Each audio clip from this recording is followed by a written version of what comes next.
नमस्कार मंडळी, तुमच्या सर्वांचं बोल कबड्डी युट्यूब चॅनलवर स्वागत आहे। आज आपण ठाणे येथे होणाऱ्या 15वी वरिष्ठ गट राज्य अजिंक्यपद निवड चाचणी स्पर्धेत सहभागी होणाऱ्या सोलापूर जिल्हा पुरुष कबड्डी संघाची ओळख करून घेणार आहोत। सोलापूर जिल्हा पुरुष कबड्डी संघ या स्पर्धेसाठी सज्ज झाला आहे। चला तर जाणून घेऊया या संघाविषयी सविस्तर माहिती। बोल कबड्डी, आपली माती, आपला खेळ, आपला वारसा। सोलापूर जिल्हा कबड्डी संघाचा कर्णधार म्हणून अनुभवी प्रो स्टार अनिकेत माने याची निवड करण्यात आली आहे।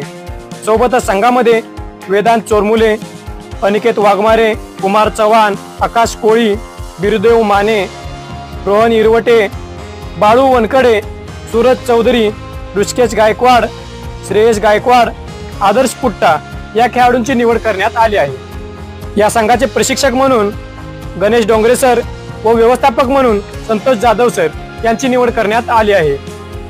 मंडळी, तुम्हाला काय वाटतं, सोलापूर जिल्हा संघ या स्पर्धेचे विजेतेपद पटवू शकेल? कमेंट करून नक्की सांगा।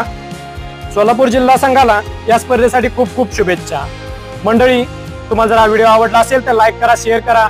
तसेच कबड्डी क्षेत्रातील सर्व माहिती आपल्या मराठी भाषेमध्ये मिळवण्यासाठी आमच्या बोल कबड्डी या युट्यूब चॅनलला नक्की सबस्क्राईब करा। धन्यवाद। जय हिंद, जय महाराष्ट्र।